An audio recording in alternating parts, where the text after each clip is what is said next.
Elon cannot believe what he's hearing. Yeah. I don't know, man. That's like famous last words. Actually, I'm not interested in Mars. You want to see a guy who can't believe what he's hearing? You know, sometimes people just let out a little laugh and they hear something and it's so unexpected. They're just like, oh, they can't contain it. Elon Musk is talking to Jack Ma. He's the richest guy in China. Just a couple days ago, he resigned from being the CEO of Alibaba. It's a huge commerce company over there, so you can trade with China easily. And they're at this AI event where they're talking about their two thoughts on AI. And I don't know who matched these guys up, because Elon Musk is one of the four thinkers on AI. And Jack Ma, I actually used to kind of follow him for some of his business advice.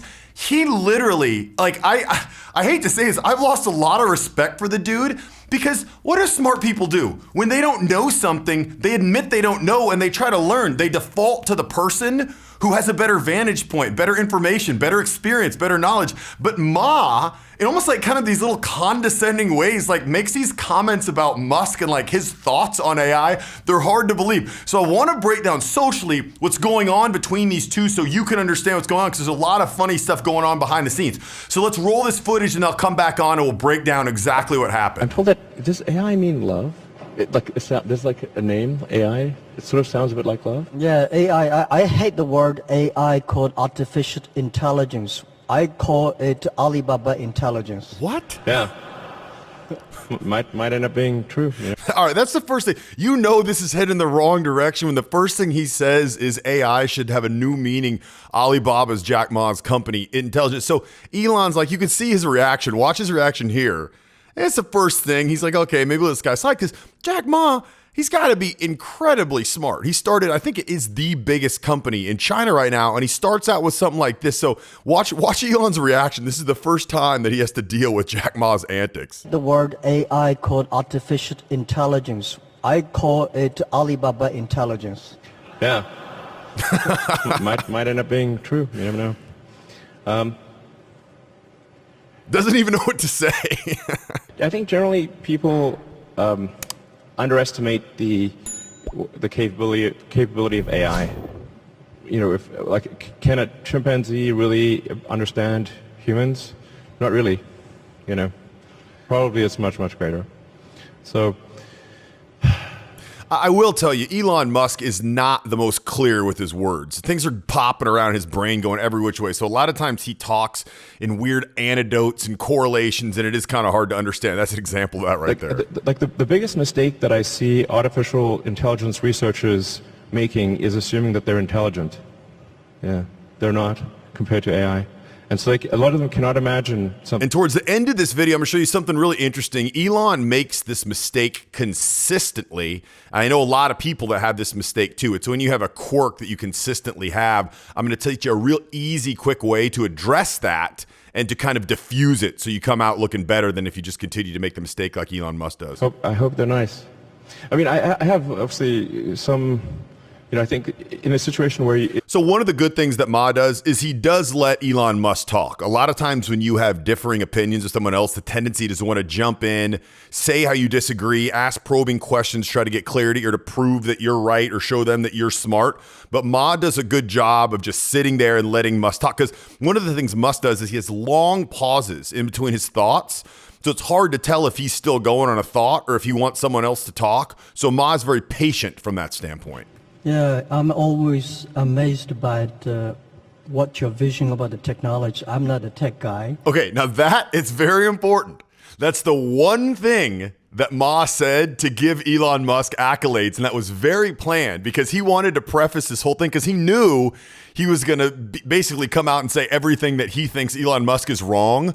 So it was very strategic to say, even though it was kind of ambiguous, I'm always interested to hear your thoughts on this because I'm not a tech guy. That's how he sets it up. But listen how the tone turns a little bit here. I think more about life. I think AI is going to open a new chapter of the society, of the world, that people try to understand ourselves better. 99.99% of the predictions that human being had in history about the future, all wrong.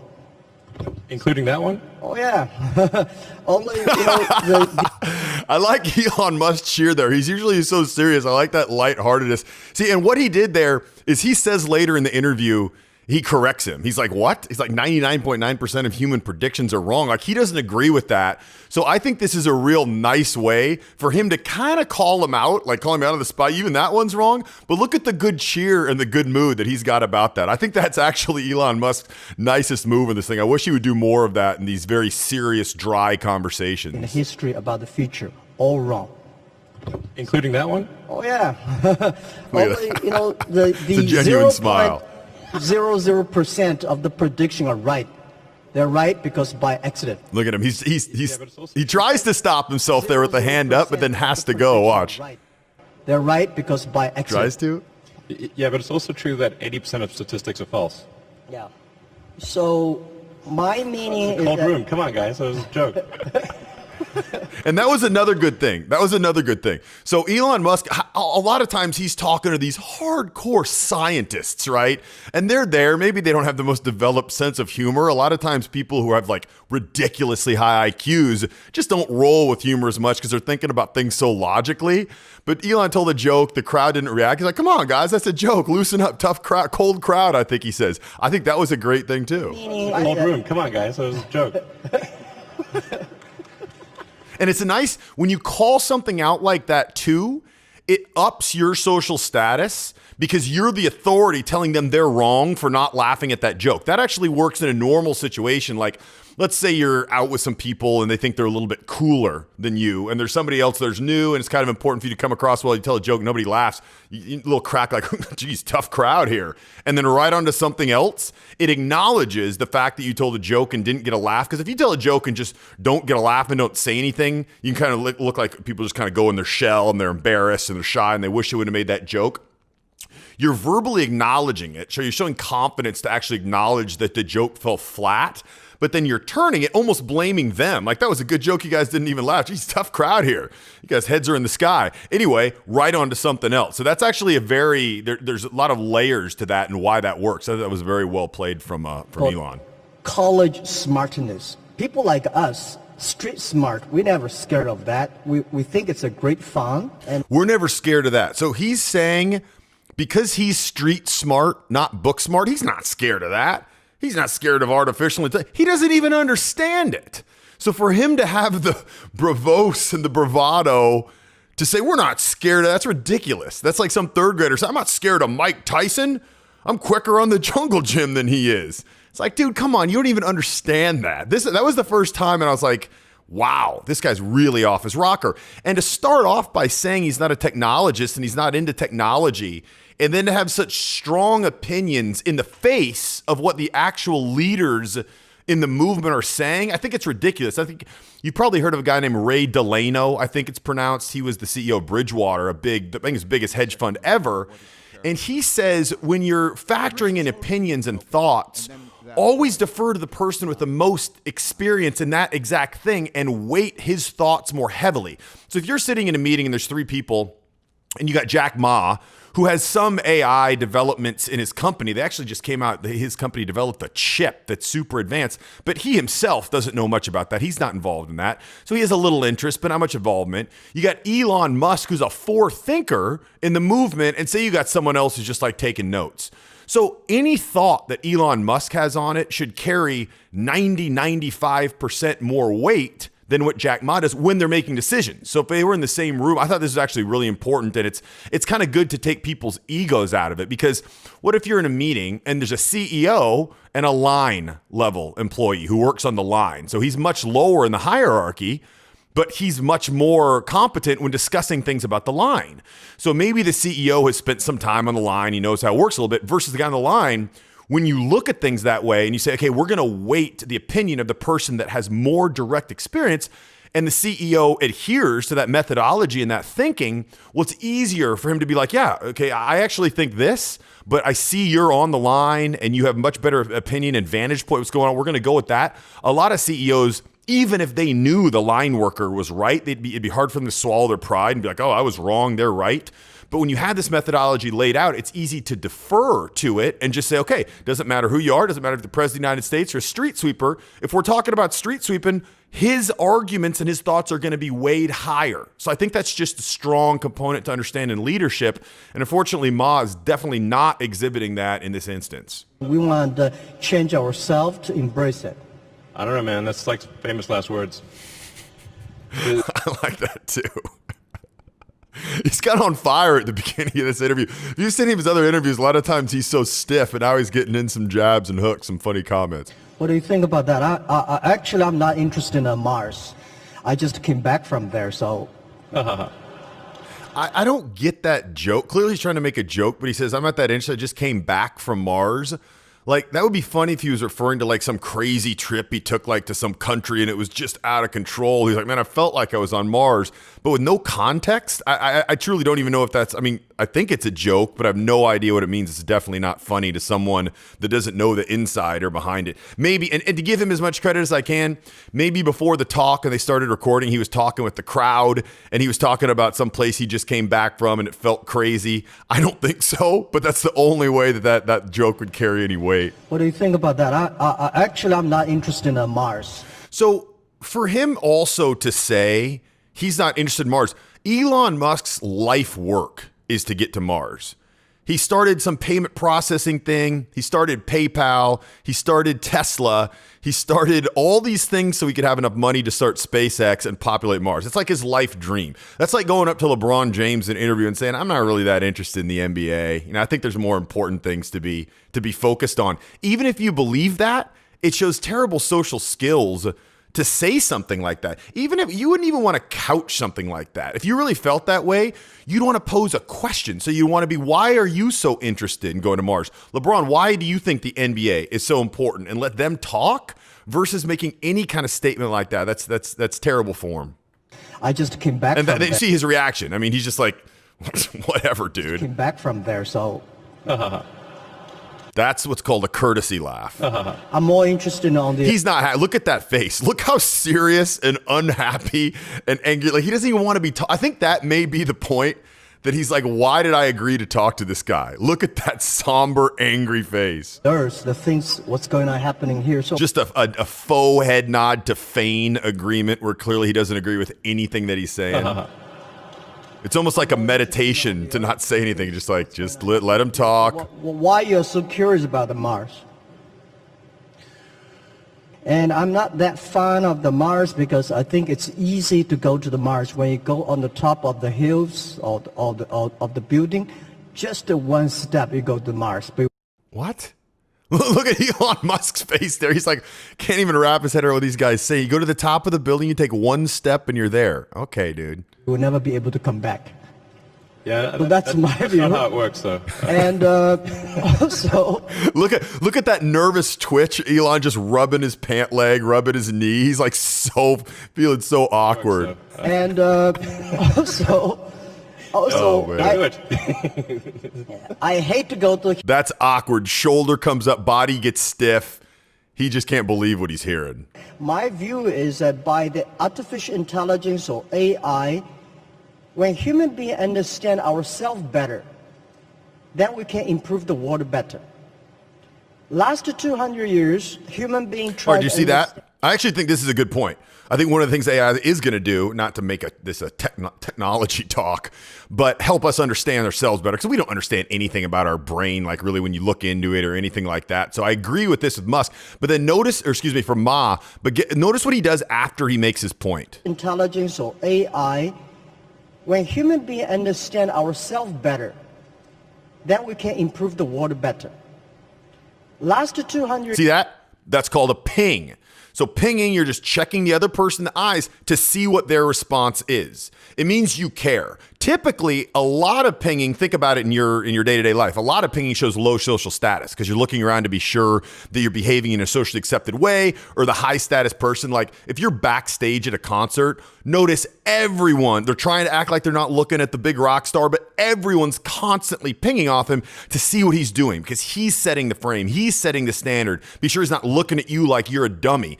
That's actually more of an advanced social skill. I go into that specifically much more in depth in a program I have called the Social Invincibility Program that explains all these little nuances and helps you be able to come up with things to say when you meet new people. So many people run out of things to say. They feel awkward. They're looking around. They feel uncomfortable, and it ends poorly. And them just knowing there's a good chance that's going to happen a lot of times prevents them from even going up to strangers to make new friends or acquaintances at the workplace. So if you want to check that out, you can go to socialinvincibility.com, or I'll put a link in the description below, or I'll put a card up here that you can touch on. It'll take you there. I'll talk you more about it in a quick video over there. And we have more new problems that come up.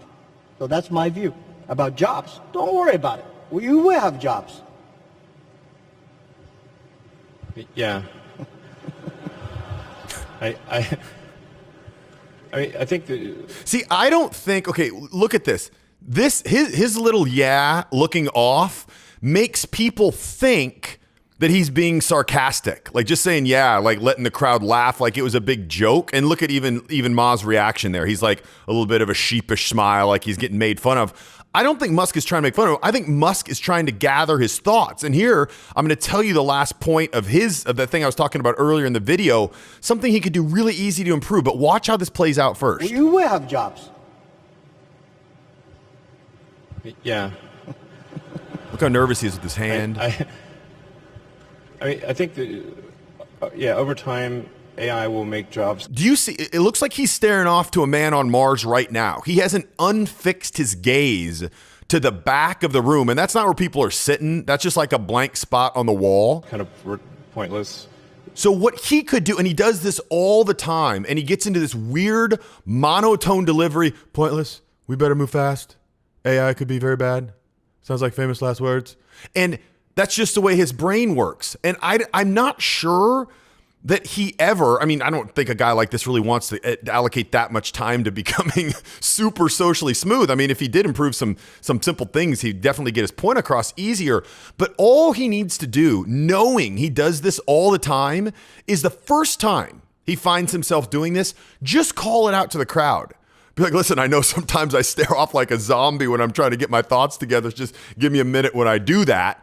And then every time he does it, it's not as weird. And if you have something weird, like sometimes people will have something like very seriously can't control, like Tourette's or maybe an eye. I don't know what the technical term is or the scientific term is, but an eye that doesn't focus with the other eye, some sort of a cross-eyed thing. Like maybe a cross-eyed thing is not something you should bring up every time, but something like what Elon Musk has or Tourette's, when you just acknowledge it, basically you want to acknowledge anything that could make other people uncomfortable or feel that what you're doing is weird. So an example that I used to use was, let's say I was sitting down in a meeting and I was just seated in the sun. So the sun was shining directly in my eyes. So it looked like I was kind of squinting and angry, and I knew it might come across that way. So right off the bat, when I realized the first thing would be just to move your chair, but there's no way I could move my chair. So all I did is bring it up and say, hey, pardon if it looks like I'm squinting or trying to pick a fight with you. The sun is just very intense in my eyes. So please be aware of that. And I may bring that up every 10 to 15 minutes so it doesn't get out of their subconscious. So Elon Musk, all he needs to do is acknowledge it one time at the very beginning, and then people are going to forgive it, and it's going to become a moot point, versus every time he starts talking, people are like, what is he looking at? What's he staring at? Very easy fix. Probably the last job that will remain will be writing AI software, and then eventually the AI will just write its own software. So I don't know, I suppose I would recommend studying engineering, physics, that kind of thing. You want to talk about monotone. That's like two notes. Engineering, physics, that kind of thing, I suppose. And the rhythm is just so flat. It's just like, and this is actually something, I talk about the social invincibility. There's really two big cores of social interaction and how people are going to perceive you and your status. And people assign so much status to you, or lack of it, before you even talk, based on your subcommunication. So things like pinging, body language, eye contact, all those things are big. But what are we seeing right now from Elon? Vocal tonality. The way that you speak matters so much in how people perceive you. People will not believe you, even if you're look at this guy. He is a forefront expert on rockets and space travel, and Ma doesn't even believe him. If he spoke with more certainty, right? Complete conviction in his voice, a strong, Convinced tonality is a convincing tonality. That is something I'm really passionate about. Tonality is the quickest fix to any social problem at all. Because I've seen people with very good social skills, but with poor tonality, those can all completely be swept aside. But I'll tell you what, you got some strong pipes and you sound convincing, you can get away with not knowing what you're talking about, with having poor social skills, simply because of the way you talk. And that's my other program. Those are my two main programs, the Social Invincibility Program and the Vocal Power Bootcamp. And if that's something that you want to improve, I'd highly suggest you take a look at it. I've got a quick video there that'll walk you through what you can expect to learn from it and how you can expect to sound afterwards. Just go to vocalpowerbootcamp.com, or I'll put a link to that in the description below as well. Fundamentally interacting with other people. So if you're working on something that involves people or engineering, it's probably a good approach. I can't even watch it. I'm so bored. And he's like the smartest, one of the most interesting guys on the planet, and I can't even watch this. This is like a 50-minute interview, and it just continues on like this with Ma saying just ridiculous things. So I'm going to cut it off right here. But if you want to see a YouTube video, a free video that I've got on how to increase your vocal power and tonality, I'll put a link to that right here. You can click on it, and I'll talk to you there now. So the three types of vocal tonality are rapport seeking, rapport neutral, and rapport breaking.